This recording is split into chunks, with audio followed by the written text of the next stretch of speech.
रहे हैं और मुख्यमंत्री खुद स्वीकार कर रहे हैं दलाली हो रही है। तो सवाल ये, जनता ये भी तो सुनना चाहेगी या जानना चाहेगी कि अगर मुख्यमंत्री महसूस कर रहे हैं कि दलाली हो रही है तो जो दलाली कर रहे हैं उन पर कार्रवाई क्या कर रहे हैं। जिस विभाग के बारे में वो आरोप लगा रहे हैं वो विभाग तो सबसे करीब है उनके।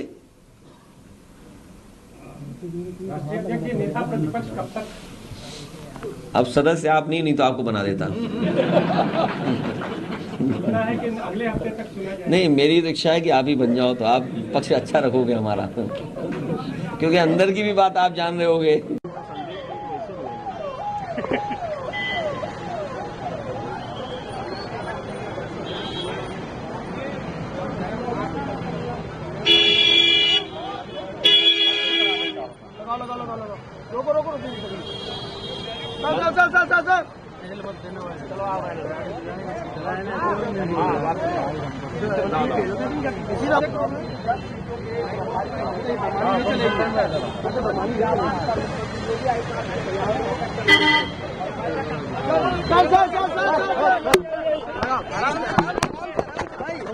पीछे करो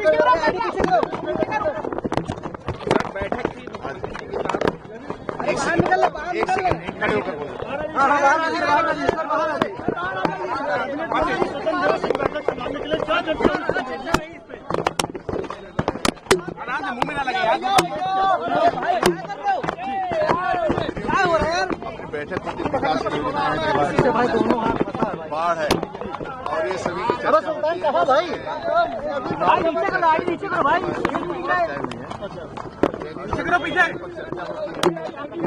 सरकार क्षेत्र का डेवलपमेंट है। आगामी 10 और 10 के 10 इतना है, इसलिए उस पर भी चर्चा हुई। बाकी अपने संगठन की तरफ से कौन रहा है? मंत्रिमंडल की बैठक, संगठन के लोग नहीं थे। चुनाव को लेकर भी चर्चा हुई है। उसमें चुनाव की भी चर्चा हुई। अच्छा, नेतृत्व परिवर्तन की बातें हो रही है।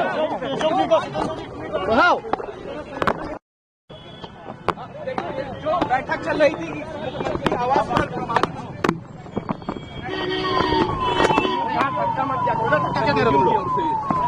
की बात हुई क्या?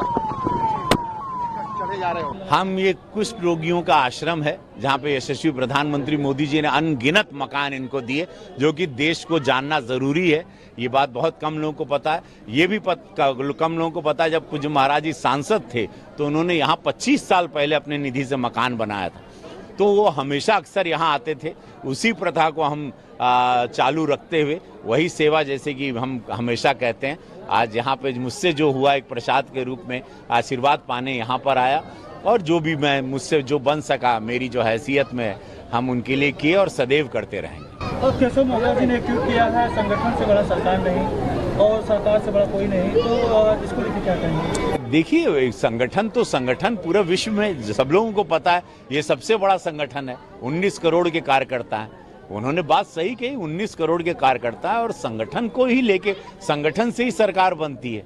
तो इसको हम लोग प्रणाम करते हैं। हम लोग तो पूरे संगठन की हमारी यही प्रधानमंत्री मोदी जी कहते हैं, यही पूज्य महाराज जी ने भी अपने भाषण में कहा, ये राष्ट्रीय अध्यक्ष जी अमित शाह जी भी यही कहते हैं। तो संगठन को तो हम लोग संगठन की वजह से ही खड़े हैं। भाई, बूथ पर संगठन लड़ता है, चुनाव संगठन लड़ता है, कार्यकर्ता लड़ता है। मैं अकेले तो पूरे लोकसभा में नहीं गया ना, संगठन मेरा दौड़ा। ये मेरा पूरा संगठन जो खड़ा है, जान झोंक दी है, तब हम लोग इतना इस झूठ की आंधी में ऐतिहासिक जीत निकाल के लाए। सीएम योगी आदित्यनाथ मंत्रियों के साथ बैठक कर रहे हैं। हर हर महादेव, सब बढ़िया हुई। और 10 सीटें जो हमारी जो उपचुनाव की हैं उसमें जीत के समीकरण तय करने के लिए था कि जिस तरीके से आजमगढ़ और रामपुर जीता था उसी तरीके से रणनीति बनाकर इसको भी हम लोग जीतेंगे। लेकिन कहीं पे किस निषाद पार्टी के सिंबल पे भी 1-2 सीटें दी जाए, ताकि जो, क्योंकि अभी आपने 2024 लोकसभा में भी कहा था कि जो आपके समाज के लोग हैं उनकी मांग है कि आपके लोगों को उसमें।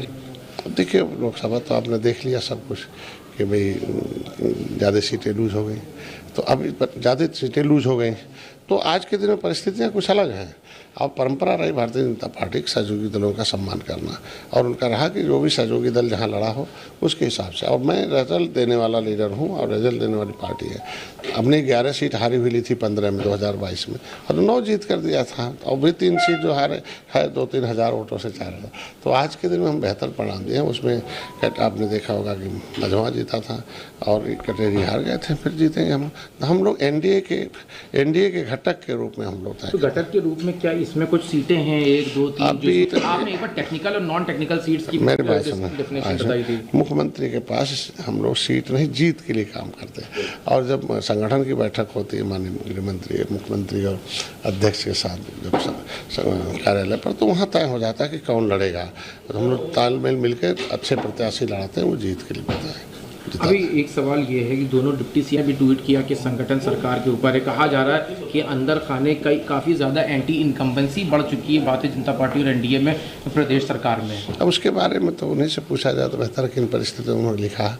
लेकिन आज के दिन हम लोग पॉलिटिकल लीडर और टीचर हैं, और टीचर और पॉलिटिकल टीचर होने के नाते नई पीढ़ी को लोकतंत्र के बारे में बताना आवश्यक है कि देश कानून और संविधान चलता है, और वो सरकार चलाती है, और सरकार को पार्टी चलाती है, और पार्टी बिना संगठन के शक्ति के पार्टी खड़ा सरकार बना ही नहीं सकती है। तो संगठन कार्यकर्ता होता है। तो ये तो सबको नई पीढ़ी को बताना ही पड़ेगा कि सर्वोपर जो है वो कार्यकर्ता जमीन पर है, भाग विधाता गाँव में रहता है, विचारधारा वो लेके जाता है। तो ये तो सार्वभौमिक घटना को टाइमिंग से जोड़ा जा रहा है कि कई काफ़ी ज़्यादा, क्योंकि अभी बीते दिनों कुछ विधायकों ने विरोध किया, किसी ने बताया कार्यप्रणाली में फ़र्क है, कार्यप्रणाली को बेहतर होना चाहिए। उसी क्रम में केशव मौर्य के बयान को देखा कि नामौजूदगी उसी में देखी जा रही है। नहीं, नामौजूदगी तमाम ढेर सारे मंत्री नहीं थे। अब जिसके बड़ा मंत्रालय है, बड़ा काम है, तो विकास के प्रदेश के विकास के पथ के पहिए के रोक कर नहीं काम किया जाएगा। तो उनके काम अब कई ऐसे मंत्री थे, राजभर भाई नहीं थे, आज के दिन में हमारे AK शर्मा नहीं थे। उसमें जिन मंत्रियों को संगठनात्मक मतलब वो 10 सीट पर जीत लगी थी वो सब लोग मौजूद थे। एक सवाल और है इस कि बुलडोज़र कार्रवाई पे परसों आपने भी बयान दिया था, अगर में जो बुलडोज़र चलना था उस पर सरकार ने बैकफुट पे आई है और कहा है कि कोई भी इस तरह की कार्रवाई नहीं होगी। आपने भी बुलडोज़र कार्रवाई का विरोध किया था। देखिए, मैं धन्यवाद दूंगा मुख्यमंत्री को, संज्ञान में आने पर उन्होंने उस पर निर्णय लिया, उसके लिए हम अपनी तरफ से बधाई देते हैं। कुछ अधिकारियों की गलती की वजह से ढेर सारे गरीब जो है कानून के आड़ में उजड़ जाते हैं। ऐसा नहीं होना चाहिए। जो माफियाओं के लिए बना बुलडोजर, बड़े बड़े दहशतगर्द जो कब्जा किए हुए हैं सरकारी जमीन जगह, इसके लिए था।